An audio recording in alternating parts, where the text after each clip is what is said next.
So we were playing this game last time जिसमें एक दरवाजे के पीछे कैश, गाड़ी, बंगला सब है और बाकी दो दरवाजों के पीछे बाबा जी का टुल्लू है. तो when we start the game we select a door. एक कोई डोर हम सिलेक्ट कर लेते हैं तो वो एक और डोर खोल देता है कि जिसमें कुछ नहीं है. So the chance of getting cash is one door of three doors. So the probability is 30%, 33%. Okay, तीन में से एक तो 33% प्रोबेबिलिटी हो गया. Now if we choose the same door again the probability becomes stays 33%. But if we change the door, so see games stayed 1-1-0. अगर मैंने same ही door को सिलेक्ट करते गया तो the probability is 33% only. This is अभी 25% हो गया. देखो जैसे जैसे मैं बढ़ाते जाऊंगा द प्रोबेबिलिटी, और इसमें कोई ये नहीं है कि आप कौन सा दरवाजा सिलेक्ट करते हो, क्या करते हो. See here now it is 28. So after a considerable number of attempts if you select the same door the probability becomes 33% here. यहां पर 33% प्रोबेबिलिटी आ जाता है if you do it for a considerable number of times. Whereas अगर हमने दरवाजा change किया, अब मैंने ये सिलेक्ट किया है, अभी मेरे पास दो ऑप्शंस बचे हैं, मैंने मेरा ऑप्शन बदल दिया, मैंने दूसरा दरवाजा सिलेक्ट किया, तो आफ्टर डूइंग अ कंसिडर, देखिए पिंक वाला जो है वो अभी बढ़ रहा है. What I am doing is I am changing the door, I am changing the chances of probability. पहले मैंने ये सिलेक्ट किया, अभी मैं चेंज करता हूं. Now I am choosing between these two, I am choosing between these two. So my chances have increased from 33% to 50% here. अगर मैंने अब मैं इसके जगह ये दरवाजा सिलेक्ट करता हूं, so my chances are increasing because my probability has increased. इसकी जगह पर ये दरवाजा सिलेक्ट करता हूं तो कभी कभी प्रोबेबिलिटी में बी लोअर ऑल्सो. इसकी जगह मैं ये दरवाजा सिलेक्ट करता हूं. But if you see, if you switch the game, if you switch the game, 7 बार मैं ऊपर वाला खेलूंगा, 7 बार मैं नीचे वाला खेलूंगा, या 10-10 बार खेलते हैं. यहां मैंने सेम सिलेक्ट किया वापस. Let's do it again. यहां मैं सेम सिलेक्ट कर रहा हूं, वन मोर, सेम सिलेक्ट कर रहा हूं. So see the probability of winning. Now I will switch. ये सिलेक्ट किया, नाउ आई विल स्विच. ये सिलेक्ट किया, now I will switch.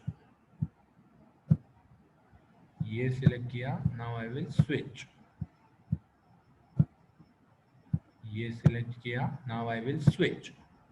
So if you see 10 games I have played with selecting the same door both the times, whereas 10 games I have played with switching the door. मतलब जब मैंने शुरुआत में एक दरवाजा select किया है और बाद में मैं दूसरा दरवाजा सिलेक्ट कर रहा हूं, तो द प्रोबेबिलिटी इंक्रीजेस. यहाँ पर 60%, यहाँ पर 40%. ऑफकोर्स जब कंसिडरेबल नंबर ऑफ टाइम्स करेंगे तो यहाँ पर 33% आ जाएगा और यहाँ पर भी 60% से थोड़ा सा और कम हो जाएगा. It will be an average of 33% and 53%, 50%. But even if you do 10 times, you can clearly see that you are more probable to win the game if you switch the doors after the second chance or first chance. The reason is, first when you choose the door you are functioning with a 33% probability, whereas the next time when you switch the door you are functioning with 50% probability. दो में से एक तो होने वाला ही है. Whereas if you continue with the same door, even the second time you are doing it with 33% probability. So this is what is probability. We come back to our slide. So probability is nothing with the chance of occurrence of something, किसी चीज की घटने की संभावना, किसी चीज की घटने की संभावना. तो any chance which is higher than 5.5, any chance which is higher than 0.5, the event is likely to occur, and any chance which is lower than 0.5, the event is not likely to occur. मतलब वो होगा ही नहीं ऐसे नहीं है, लेकिन probability कम हो जाती है. Okay, so let us understand the types of probability. There are two types of probability. One is known as the classical probability, one is known as the empirical probability. So what is the difference between classical probability and empirical probability? Classical probability is a theoretical thing. Classical probability is a theoretical thing. मैं रास्ते पे चलूंगा तो there are to chances, या तो मेरा accident होगा या मेरा एक्सीडेंट नहीं होगा. ठीक है, there are only two chances, but the occurrence of chance of both is not 50%, whereas classical probability takes that chance to be 50%. There are only two options, या तो एक्सीडेंट होगा या तो एक्सीडेंट नहीं होगा. तो एक्सीडेंट होने के चांसेस 50% है, एक्सीडेंट ना होने के चांसेस 50% है, according to classical probability, because it is theoretical. लेकिन मैं बचपन से आज तक कम से कम लाख बार चला हूं, मेरा एक बार भी एक्सीडेंट नहीं हुआ. जबकि अगर मैं क्लासिकल प्रोबेबिलिटी से जाऊं तो मेरा 50,000 बार एक्सीडेंट हो जाना चाहिए था अब तक. So classical probability is a theoretical probability. It is about a known event, जिस इवेंट के बारे में हमको पता है, and you have a gut feeling that okay इसके दो ऑप्शंस हो सकते हैं. ठीक है, and it is very simple to calculate. Empirical probability is of an unknown event. You don't have a gut feeling. It is difficult to calculate. And classical probability is converted to empirical probability by experimentation. Experimentation. तो इसका मतलब क्या है कि मेरे पास दो chances है, 50-50% मेरा एक्सीडेंट होने के चांसेस हैं. लेकिन जब मैं एक्सपेरिमेंट करता हूं तो मुझे यह पता चलता है यार मेरे एक्सीडेंट होने के चांसेस तो 1,00,000 में भी नहीं है. सो classical probability and empirical probability of the same event can be different. What is more perfect is empirical probability, not classical probability, because empirical probability takes into consideration the actual circumstances of the event. The actual circumstances of the event. Okay, इसका एक और example लेते हैं. हमारे पास dice है. Dice को 6 number होते हैं, 1 से लेके 6 तक. तो प्रोबेबिलिटी, हर नंबर गिरने की प्रोबेबिलिटी क्या है? हर नंबर गिरने की प्रोबेबिलिटी है 1/6. तो अगर मैं लूडो किंग खेल रहा हूं, लूडो किंग मिका सिंह वाला, तो लूडो किंग अगर मैं खेल रहा हूं तो 6 दांव में एक बार तो मेरा एक आइटम बाहर आ जाना चाहिए. एक जो मेरा पीस है जिसको गोटी बोलते हैं या सोंगटी बोलते हैं, वो 6 दांव में एक बार, बिकॉज द प्रोबेबिलिटी इज 1/6, तो 6 दांव में एक बार मेरा वो जो पीस है वो बाहर आ जाना चाहिए. लेकिन कभी कभार तो ऐसा होता है कि 10-10 दांव खेलने के बाद भी 6 गिरता ही नहीं है, 6 आता ही नहीं है. तो classical probability is 1/6, but the empirical probability might not be 1/6. It may be greater than it or it may be lesser than it. ठीक है, क्लासिकल प्रोबेबिलिटी को एम्पिरिकल प्रोबेबिलिटी बनाने के लिए हमको एक्सपेरिमेंट करना पड़ता है. Empirical probability is more perfect than classical probability because it takes a lot of things into action. अब जैसे डाइस का एग्जांपल है तो उसमें और क्या क्या चीजें हैं. शायद उसका 1 और 3 का जो कॉर्नर है वो ज्यादा घिसा हुआ है, तो इसीलिए डाइस वहां से फिसल जाता है. तो इसीलिए 3 वो आता नहीं है. क्यों? तो वो ज्यादा स्पीड में फिसलता है. शायद जो डालने वाला है वो डालने वाला कोई पर्टिकुलर एंगल से डालता है. ठीक है ना. तो जैसे मेरा पुराना एग्जांपल था एक्सीडेंट होने का, तो मेरे एक्सीडेंट में क्या क्या कारण हो सकते हैं? मेरे एक्सीडेंट में बहुत सारे कारण हो सकते हैं। मैं देख के चल रहा हूँ क्या, मैं फोन पे बात कर रहा हूँ क्या, जो सामने वाला है गाड़ी लेके आने वाला है वो फोन पे काम कर रहा है क्या, उसके ब्रेक चल रहे हैं क्या, उसका मतलब वो जिस रास्ते पे चल रहा है वो रास्ता ठीक ठाक है क्या, वो कितने स्पीड में चल रहा है, उसके बाजू में बैठी बीवी से उसका झगड़ा हो रहा है क्या।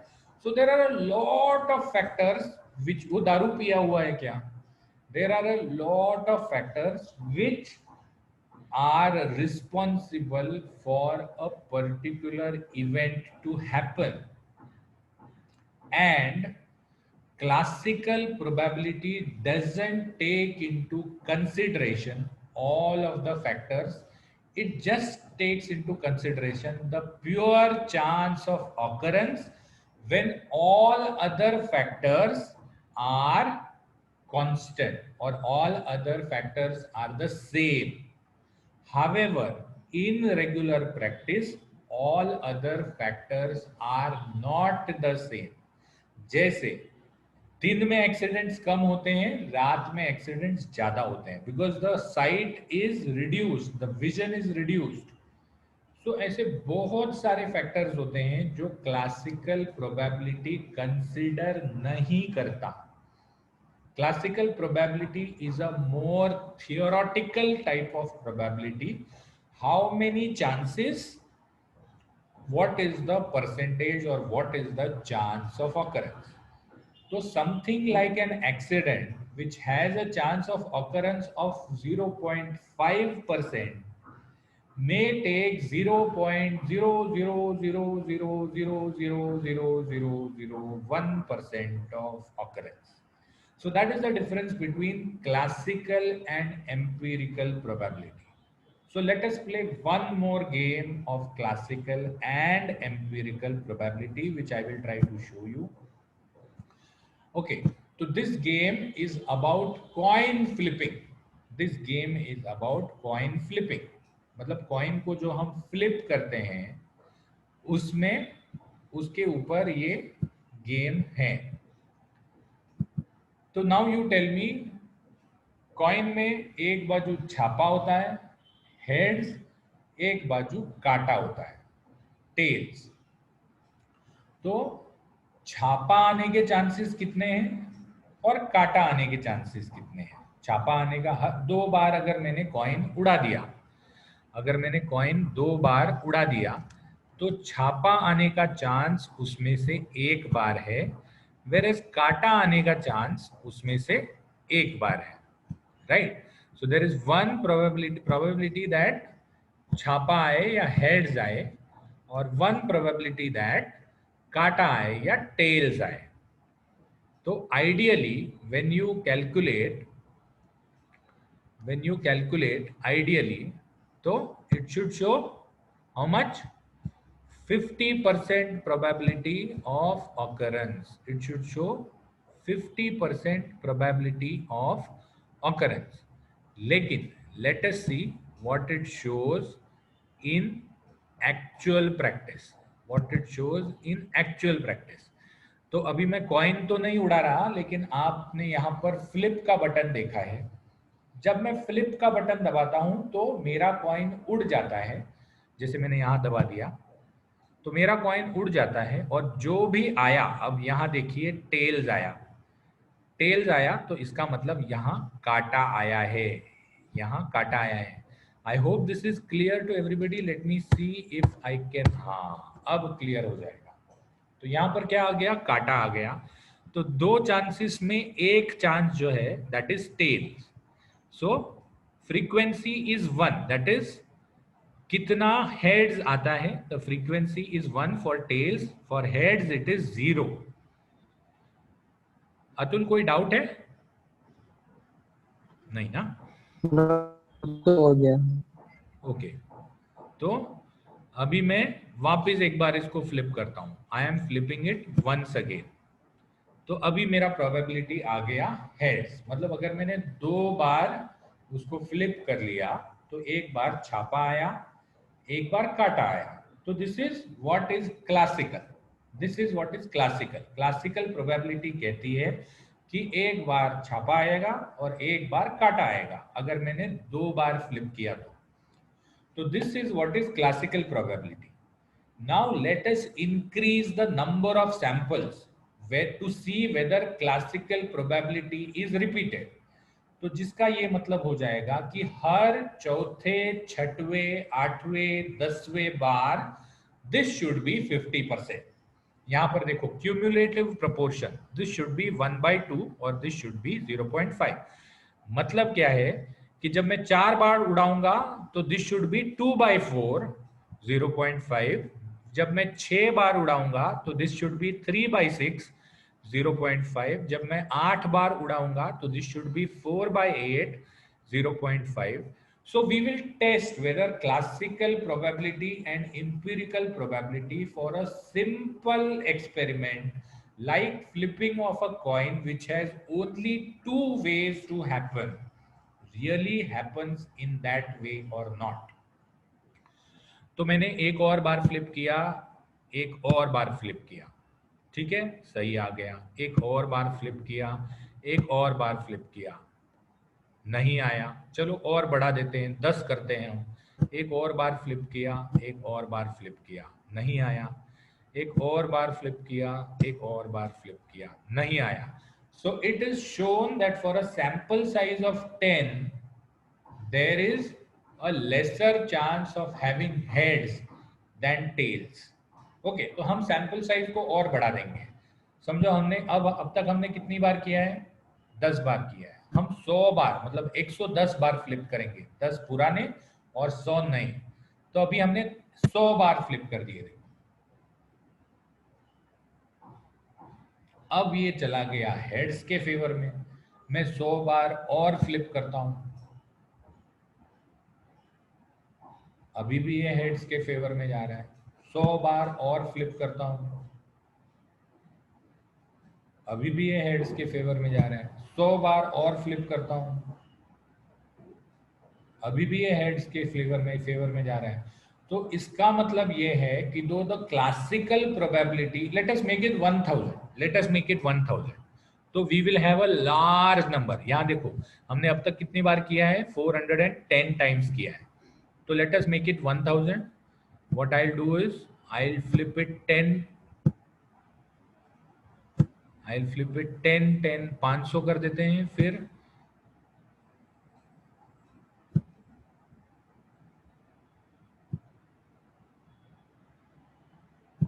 500 करने के बाद फिर 100 से करेंगे ताकि हमारा 1000 आ जाए.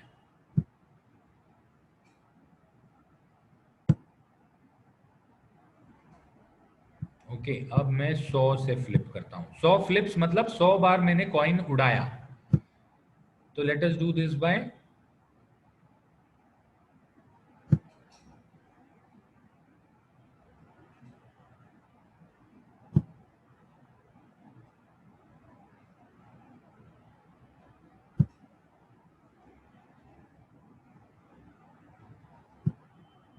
तो ये हमारा 1000 कंप्लीट हो गया. So if you see, after flipping the coin 1000 times, also my chances of getting heads is more than the chances of getting tails.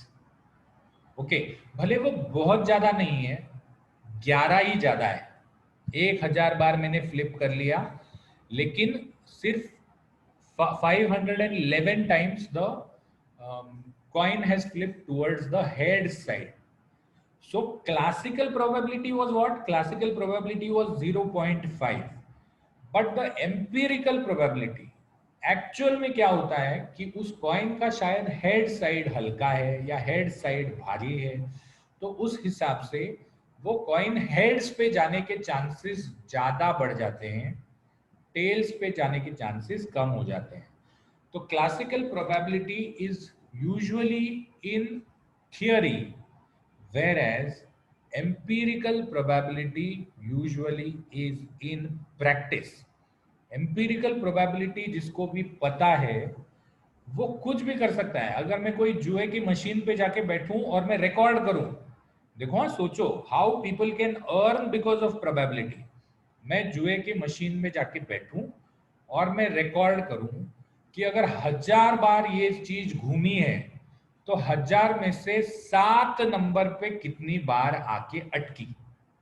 ठीक है, फिर मैं जब जाऊंगा तो मैं हमेशा 7 नंबर पे लगाऊंगा। अगर मुझे ये पता चला कि टोटल 1 से 10 नंबर 1 से 9 नंबर के बीच में सबसे ज्यादा ये 7 नंबर पे आके अटकती है, ठीक है, तो 7 नंबर पे अटकने का व्हाट इज बिटवीन 0 एंड 9, मेरा probability of having 7 is more than 1%। Probability of having 7 is more than 1%। मतलब अगर मैं किसी भी चीज पे लगाऊंगा तो मेरा 1% से ज्यादा चांस है दैट आई हैव गेटिंग, बाकी सबका तो लेस देन 1% हो गया फिर, क्योंकि एक मोर देन 1% हो गया तो बाकी सब लेस देन 1%, और point more than less than 7 का नंबर, तो अगर मोर than 10%, sorry not 1%, more than 10% हो गया तो बाकी सबके चांसेस लेस देन 10% हो गए।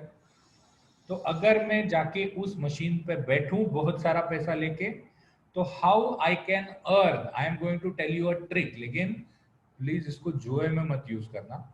तो I am going to tell you a trick. मैं जाके मशीन पे बैठता हूं, मेरे पास बहुत सारा पैसा है, मैं पहले 7 नंबर पे 1 रुपया लगाता हूं, 7 नंबर नहीं आता तो 1 के 10 नहीं होते, फिर मैं 7 नंबर पे 2 रुपया लगाता हूँ, 7 नंबर नहीं आता तो 2 के 20 नहीं होते, फिर मैं 7 नंबर पे 3 रुपया या 4 रुपया लगाता हूँ तो 7 नंबर नहीं आता तो 3 के 30 नहीं होते, फिर मैं 7 नंबर पे 4 रुपया लगाता हूँ तो 4 का 40 नहीं होता। अगर हमने ये सोचा कि 7 नंबर 12 बार बाद में आएगा, 12 बार, after the 12th time the 7 number will come, तो व्हाट इट इज, एक मैंने हर बार पैसा बढ़ाया है।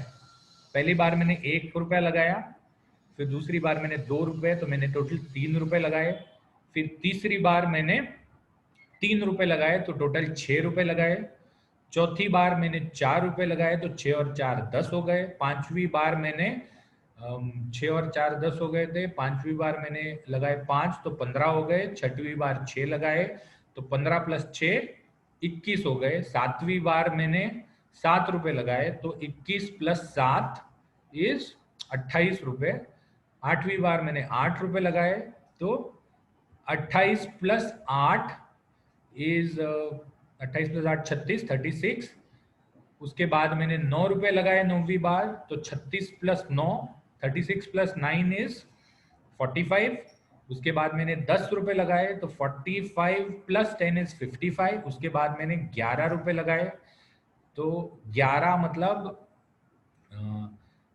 55 प्लस 11 66, और उसके बाद मैंने 12 रुपए लगाए जब मेरा जैकपॉट लग गया, जब मेरा जैकपॉट लग गया 12वीं टाइम पे मुझे जैकपॉट लग गया तो मैंने 12 रुपए लगाए, 66 plus 12 is 78।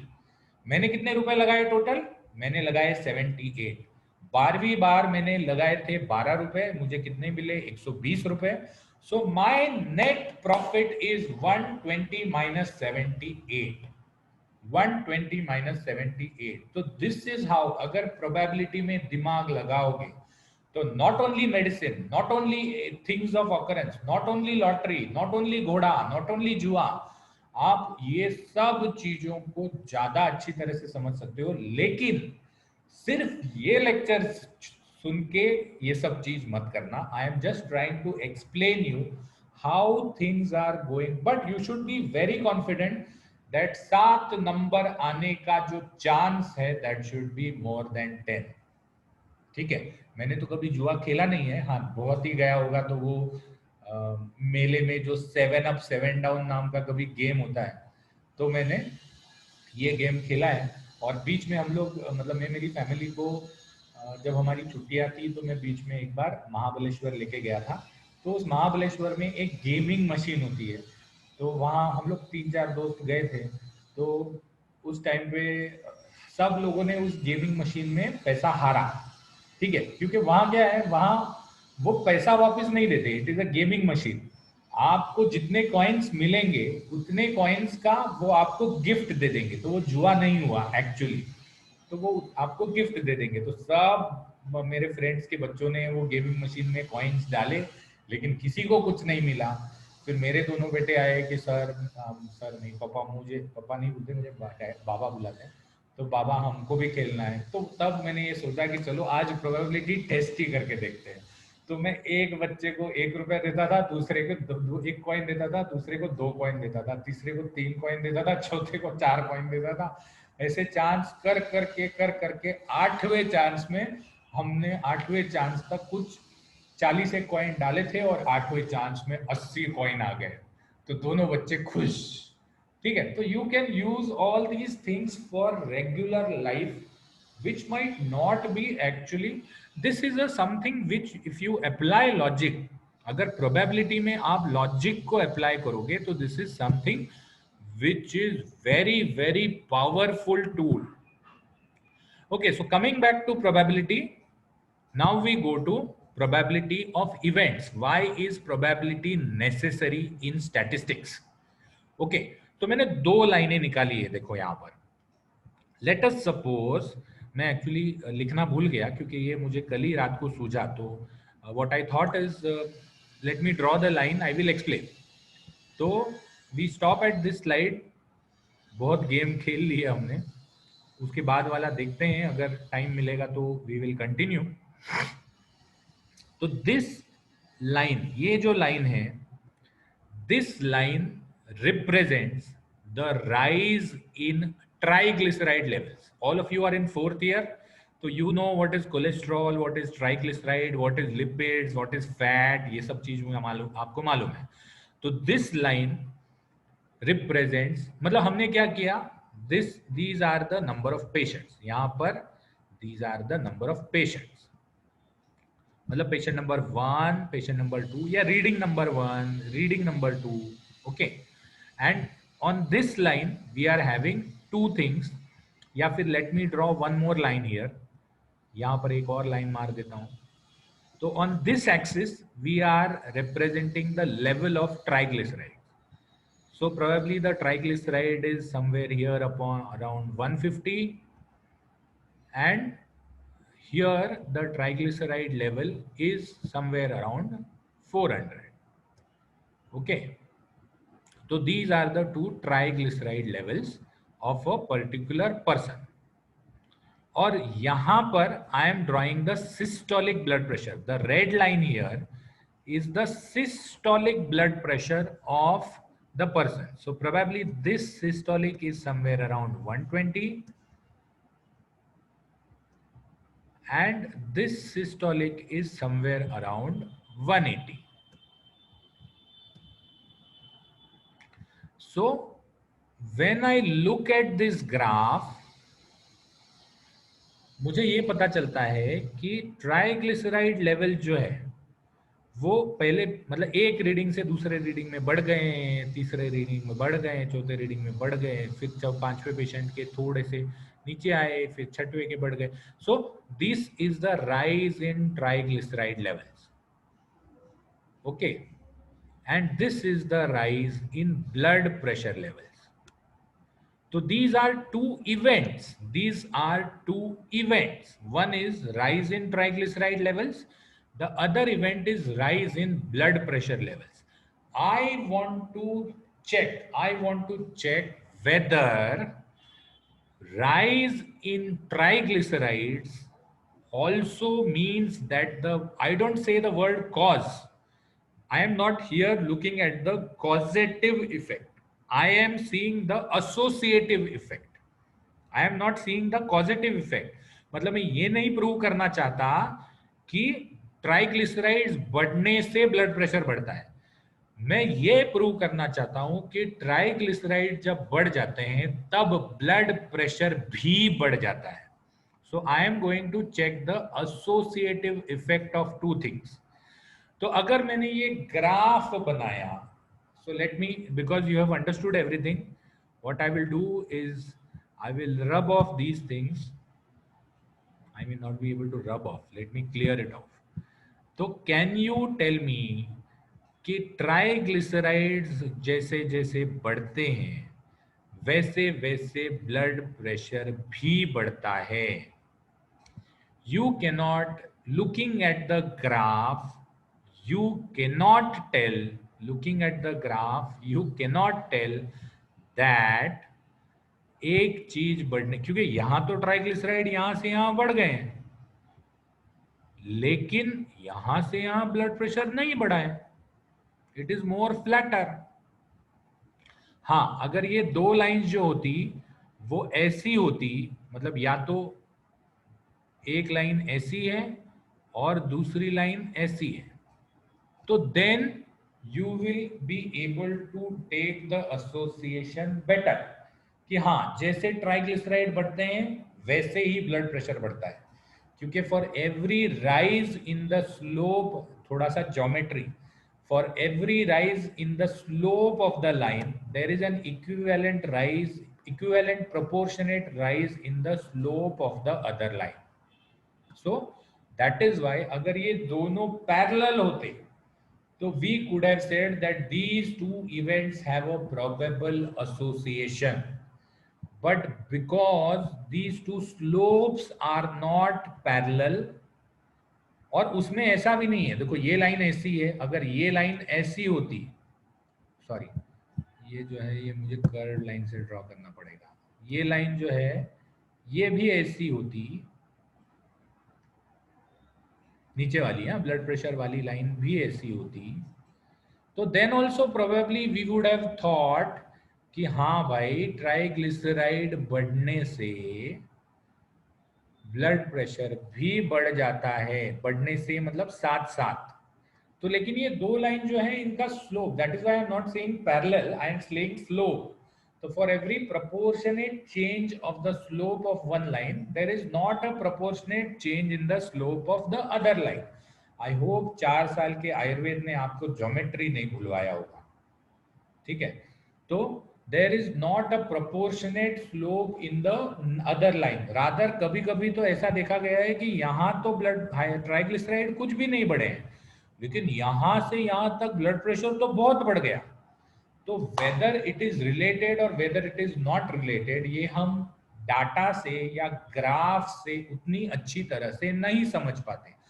So that is why we have a coefficient of correlation और जिसको p factor बोलते हैं, probability value. तो that is why we have a p factor to understand. मतलब ये ग्राफ देख के हम ये भी नहीं बता पाते कि whether they are related, हम ये भी नहीं बता पाते कि whether they are not related. So we can understand by calculating something which is known as a p factor, जो हम अगले लेक्चर में नहीं लेंगे. We will first complete the last topic that is statistical softwares, then we will come to the P factor and the parametric test. तो right now what we are going to do is we are going to take attendance.